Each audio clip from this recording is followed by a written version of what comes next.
মধ্যপ্রাচ্যর সামরিক প্রযুক্তির ইতিহাসে এমন কিছু অস্ত্র আছে যেগুলো শুধু যুদ্ধের গতিপথই বদলায় না, গোটা অঞ্চলের কৌশলগত ভারসাম্যও পাল্টে দেয়। ইসরায়েলের তৈরি ব্লু স্প্যারো ঠিক তেমনি একটি অস্ত্র।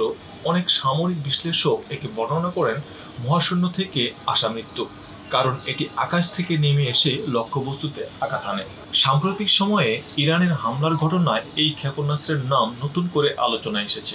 দ্য নিউ ইয়র্ক টাইমসের এক প্রতিবেদনে বলা হয়েছে, ইসরায়েলের এই গোপন অভিযানের ইরানের সর্বোচ্চ নেতা আয়াতুল্লাহ খামেনিকে ব্লু স্প্যারো ক্ষেপণাস্ত্র নিক্ষেপ করে হত্যা করা হয়েছে। যদিও এই ধরনের অভিযানের সব তথ্য প্রকাশ্যে আসে না, তবুও আন্তর্জাতিক গণমাধ্যম ও সামরিক বিশ্লেষকদের বিভিন্ন প্রতিবেদনে উঠে এসেছে ব্লু স্প্যারো ক্ষেপণাস্ত্রের প্রযুক্তি, ক্ষমতা, ভয়াবহতা ও বাস্তব যুদ্ধক্ষেত্রে এর ব্যবহারের নানা দিক। ব্লু স্প্যারো মূলত আকাশ থেকে নিক্ষেপযোগ্য ব্যালিস্টিক ক্ষেপণাস্ত্র। এটি তৈরি করেছে ইসরায়েলের প্রতিরক্ষা প্রযুক্তি প্রতিষ্ঠান রাফায়েল অ্যাডভান্সড ডিফেন্স সিস্টেম। প্রথম দিকে এটি ইসরায়েলের ক্ষেপণাস্ত্র প্রতিরক্ষা ব্যবস্থার পরীক্ষা চালানোর জন্য তৈরি করা হয়েছিল। বিশেষ করে ইসরায়েলের অ্যারো ক্ষেপণাস্ত্র প্রতিরক্ষার ব্যবস্থার সক্ষমতা যাচাই করার সময় শত্রু দেশের ব্যালিস্টিক ক্ষেপণাস্ত্রের গতিপথ অনুকরণ ও লক্ষ্যবস্তুতে আঘাত হানতে এই ক্ষেপণাস্ত্র ব্যবহার করা হতো। স্প্যারো সিরিজের 3 ধরনের ক্ষেপণাস্ত্র আছে। তার মধ্যে ব্ল্যাক স্প্যারো হচ্ছে এই সিরিজের প্রথম সংস্করণ। এটি মূলত স্বল্প পাল্লার ব্যালিস্টিক ক্ষেপণাস্ত্রের অনুকরণে তৈরি। এর পাল্লা 300 থেকে 600 কিলোমিটার, দৈর্ঘ্য 15.75 ফুট থেকে 16.40 ফুট, ওজন সাধারণত 1100 থেকে 1300 কেজি পর্যন্ত হয়ে থাকে। স্ক্যাডভি ক্ষেপণাস্ত্রের অনুকরণে এটা তৈরি। পরবর্তীতে এই প্রযুক্তিকে আরো উন্নত করে এমনভাবে তৈরি করা হয় যাতে এটি বাস্তব সামরিক অভিযানে ব্যবহারযোগ্য হয়। সামরিক বিশেষজ্ঞদের মতে ব্লু স্প্যারো আসলেই স্প্যারো সিরিজের মাঝারি পাল্লার সংস্করণ। এর দৈর্ঘ্য 21.33 ফুট ও ওজন 1900 কেজি, পাল্লা 15 থেকে 2000 কিলোমিটার। 2000 সালের পর শুরু হয় ব্লু স্প্যারো ক্ষেপণাস্ত্রের উন্নয়ন। ইসরায়েল তখন মধ্যপ্রাচ্যের ক্রমবর্ধমান ব্যালিস্টিক ক্ষেপণাস্ত্রের হুমকিতে পড়েছিল। ইরান ও সিরিয়ার ক্ষেপণাস্ত্র কর্মসূচি সামনে আসার পর ইসরায়েল তাদের প্রতিরক্ষা ব্যবস্থা শক্তিশালী করার উদ্যোগ নেয়। সেই প্রেক্ষাপটেই তৈরি হয় স্প্যারো সিরিজের ক্ষেপণাস্ত্র। 2013 সালে ভূমধ্যসাগরের আকাশে একটি পরীক্ষামূলক উৎক্ষেপণের মাধ্যমে ব্লু স্প্যারো প্রথমবার আন্তর্জাতিকভাবে আলোচনায় আসে। সেই পরীক্ষায় একটি যুদ্ধবিমান থেকে ক্ষেপণাস্ত্রটি নিক্ষেপ করা হয় এবং এটি নির্ধারিত ব্যালিস্টিক গতিপথ অনুসরণ করে লক্ষ্যবস্তুর দিকে এগিয়ে যায়। ওই পরীক্ষার মাধ্যমে ইসরায়েল তাদের ক্ষেপণাস্ত্র প্রতিরক্ষা প্রযুক্তির কার্যকারিতা যাচাই করে। অন্যান্য দেশের ক্ষেপণাস্ত্রের তুলনায় ব্লু স্প্যারো আকার ও গঠনের দিক থেকে বড় আকারের একটি ক্ষেপণাস্ত্র। ক্ষেপণাস্ত্রের ইন-ফ্লাইট নির্দেশনা ও নিয়ন্ত্রণে রয়েছে জাইরোস্কোপ, ইনার্শিয়াল নেভিগেশন, জিপিএস সহ ইনফ্রারেড ও লেজার সেন্সর। এর প্রপালশন সিস্টেমে একক পর্বের সলিড ফুয়েল রকেট ইঞ্জিন ব্যবহৃত হয়েছে, যা উৎক্ষেপণের পর দ্রুত উপরের দিকে ঠেলে দেয় এবং নির্ভুলভাবে লক্ষ্য নির্ধারণ করতে পারে। ব্লু স্প্যারো বিশেষত্ব হলো আকাশে উচ্চতর সুনির্দিষ্টতা বজায় রাখে। আঘাতের সময় এর যুদ্ধবিমান শুধুমাত্র লক্ষ্যবস্তুতে প্রভাব ফেলে, আশপাশের ক্ষতি করে না। এছাড়া এর ফ্লাইট কন্ট্রোল, কম্পিউটার, ব্যালিস্টিক পথ ও আকাশ প্রতিরক্ষা ব্যবস্থা এড়িয়ে চলার কৌশল স্বয়ংক্রিয়ভাবে নিয়ন্ত্রণ করে। যুদ্ধে ব্লু স্প্যারো ব্যবহার করে সীমান্তের বাইরে থেকে আঘাত করতে সক্ষম হয় ইসরায়েল। এটি যুদ্ধবিমান ও ক্রুদের জীবনের ঝুঁকি কমিয়ে দেয়। ইরান ইসরায়েল সংঘাতে এই ক্ষেপণাস্ত্রের বিভিন্ন ওপেন সোর্স বিশ্লেষণ অনুযায়ী ব্যবহৃত হয়েছে। সামরিক বিশেষজ্ঞরা মনে করেন এটি আকাশ প্রতিরক্ষা ব্যবস্থাকে কার্যকরভাবে প্রতিহত করার জন্য ইসরায়েলের জন্য একটি আধুনিক প্রযুক্তি। ব্লু স্প্যারো সাধারণত যুদ্ধবিমান থেকে উৎক্ষেপণ করা হয়। ইসরায়েলের বিমান বাহিনীর ভারী যুদ্ধবিমান, বিশেষ করে F-15 শ্রেণীর বিমান এই ক্ষেপণাস্ত্র বহন করতে সক্ষম। যুদ্ধবিমানটি প্রথমে উচ্চ আকাশে উঠে নির্দিষ্ট দূরত্ব পৌঁছায়। এরপর নির্ধারিত মুহূর্তে পাইলট বিমান থেকে ক্ষেপণাস্ত্রটি মুক্ত করে দেন। ক্ষিপ্র গতিতে নিচে নামতে থাকা ক্ষেপণাস্ত্রটি বিমান থেকে বিচ্ছিন্ন হওয়ার পরেই তার রকেট মোটর চালু হয়।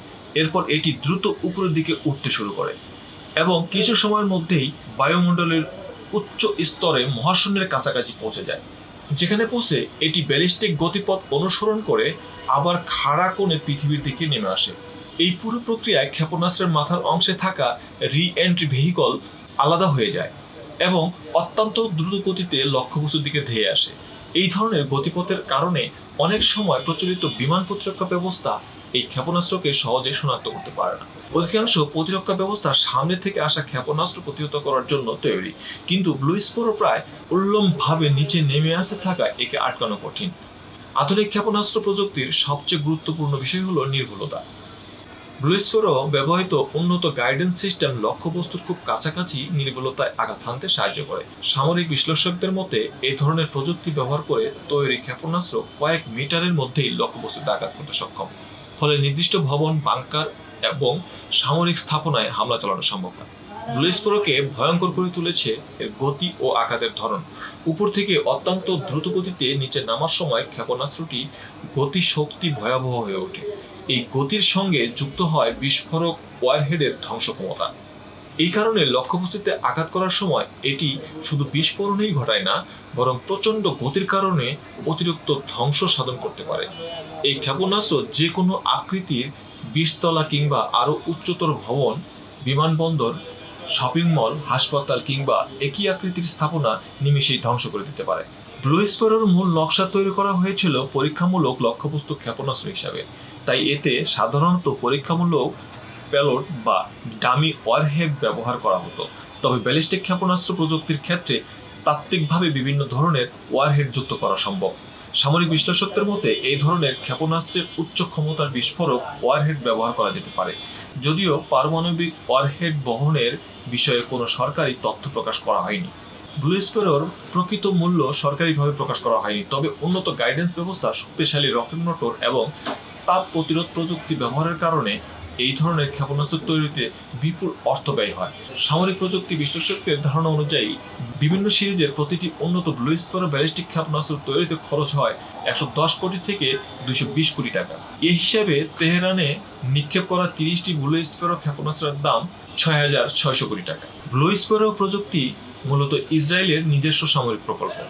এই ক্ষেপণাস্ত্র সরাসরি অন্য কোনো দেশের কাছে সরবরাহ করা হয়েছে এমন কোনো তথ্য প্রকাশ্য নেই। তবে বিশ্বের বিভিন্ন দেশে এই ধরনের আকাশ থেকে নিক্ষেপযোগ্য ব্যালিস্টিক অস্ত্র উন্নয়নের চেষ্টা করছে। যুক্তরাষ্ট্র, রাশিয়া ও চীনের কাছে উন্নত ব্যালিস্টিক প্রযুক্তি রয়েছে, যদিও ব্লু স্প্যারোর নকশা ও ব্যবহারের ধরন তাদের থেকে আলাদা। ইরানের সর্বোচ্চ নেতা আয়াতুল্লাহ আলী খামেনিকে হত্যায় পরিচালিত উচ্চ প্রযুক্তির সামরিক অভিযানে ব্যবহার করা হয় দূরপাল্লার ক্ষেপণাস্ত্র ও আধুনিক যুদ্ধবিমান। অভিযানটি অত্যন্ত পরিকল্পিত, গোপন এবং লক্ষ্যভিত্তিক বড় হামলা। দ্য নিউ ইয়র্ক টাইমসের প্রতিবেদনের তথ্য অনুযায়ী যুক্তরাষ্ট্র ও ইসরায়েলের সমন্বয়ে প্রায় 200টি যুদ্ধবিমান অংশ নেয় ওই হামলায়। সামরিক অভিযানের অংশ নিয়েছিল F-35, F-15I এবং F-16 যুদ্ধবিমান। এই বিমানগুলো শত্রুপক্ষের রাডার এড়িয়ে লক্ষ্যবস্তুতে নির্ভুলভাবে আঘাত হানে। অভিযানের মূল লক্ষ্য ছিল খামেনির তেহরানের পান্তুর স্টেট কম্পাউন্ড। গোয়েন্দারা নজরদারি ও নিরাপত্তা বিশ্লেষণের মাধ্যমে হামলার সময় নির্ধারণ করা হয়। যুদ্ধবিমানগুলো সরাসরি কম্পাউন্ডের উপর না গিয়ে 100 থেকে 150 কিলোমিটার দূর থেকে নিক্ষেপ করে ক্ষেপণাস্ত্র। পত্রিকাটির রিপোর্ট অনুযায়ী লক্ষ্যবস্তুতে ছোড়া হয় 30টি ব্লু স্প্যারো ক্ষেপণাস্ত্র। ক্ষেপণাস্ত্রগুলো নির্ধারিত স্থানে আঘাত হানে এবং বিস্ফোরণে ধ্বংস হয় কম্পাউন্ড।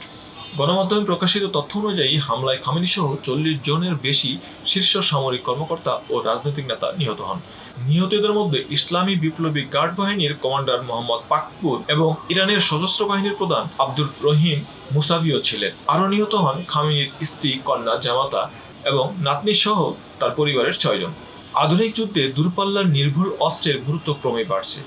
একটি ক্ষেপণাস্ত্র যদি দূর থেকে শত্রু দেশের গভীর অভ্যন্তরে থাকা লক্ষ্যবস্তুতে আঘাত হানতে পারে, তাহলে সেটি কৌশলগতভাবে অত্যন্ত গুরুত্বপূর্ণ হয়ে ওঠে। ব্লু স্প্যারো ঠিক সেই ধরনের প্রযুক্তি প্রতিনিধিত্ব করে।